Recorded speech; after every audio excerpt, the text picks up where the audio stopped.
faça uma higienização espiritual. Comecemos fazendo uma faxina geral em tudo o que é entulho espiritual ou vício de formação que atravanca nosso conhecimento. Nas etapas anteriores de nossa vida, já seguimos o conselho de Pedro e deixamos para trás malícia, astúcia, fingimento, inveja, toda espécie de maledicência. Contudo, ainda há muito mais para limpar. O perfeccionismo é uma das impurezas espirituais que mais merece nossa atenção e que devemos reciclar o quanto antes. Isso porque, quando somos muito exigentes com nós mesmos e não aceitamos errar, perdemos tempo demais remoendo os fracassos e paramos de avançar. Repito aqui que só não erra quem não faz, o que de imediato já pode ser desdobrado em duas boas pauladas no perfeccionismo. Não há evolução sem crise e não há experiência sem frustração.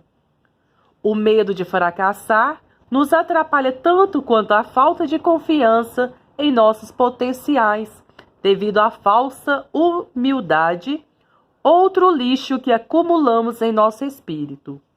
Devemos ser humildes, sim, mas não subestimar nossas qualidades. A verdadeira humildade advém da confiança no Senhor, no potencial dado por Ele e na necessidade de sua graça. A procrastinação e a falta de decisão, temas que já abordou nas etapas anteriores desta jornada, também são lixos espirituais.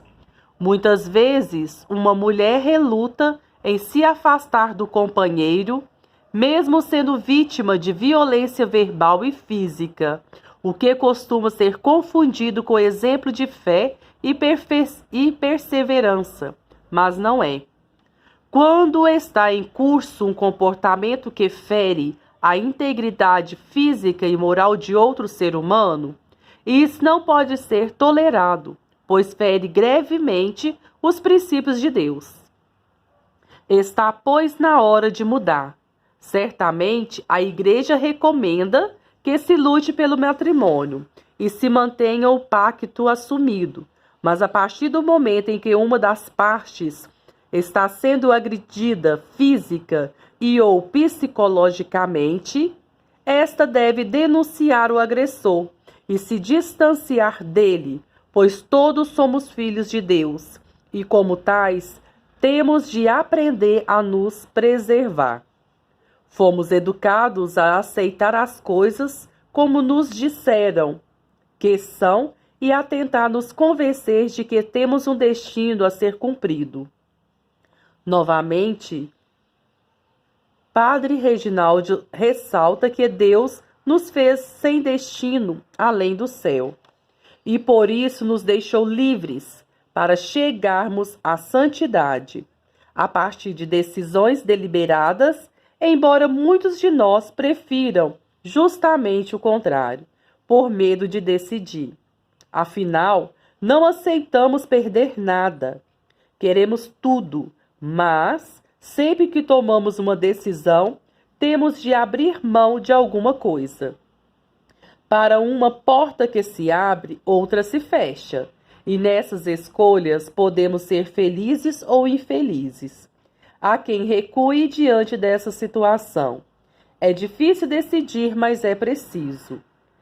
Trata-se de um processo incômodo e até doloroso, pois implica sair da casca, do molde, daquele quentinho com o qual estamos acostumados e que muitos chamam de zona de conforto.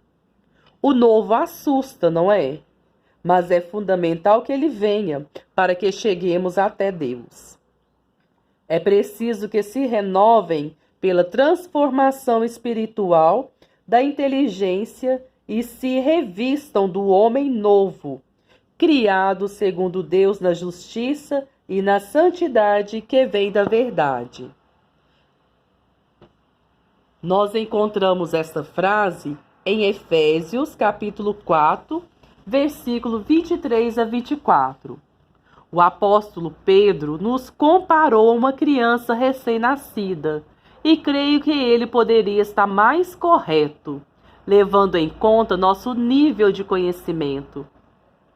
Quando tomamos um bebê nos braços, ficamos embevecidos com a sua graça, mas, instantes depois, nos deparamos com uma fralda suja de cocô.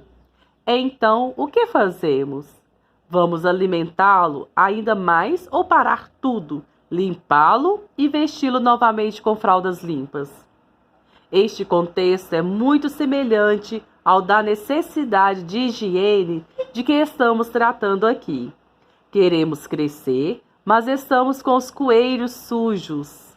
Por isso, antes de bebermos o leite espiritual, precisamos nos limpar. Ainda utilizando a metáfora do processo de desenvolvimento infantil, assim como os pais ficam muito felizes logo que a criança aprende a usar o peniquinho para fazer suas necessidades fisiológicas, é uma grande vitória quando adquirimos domínio próprio.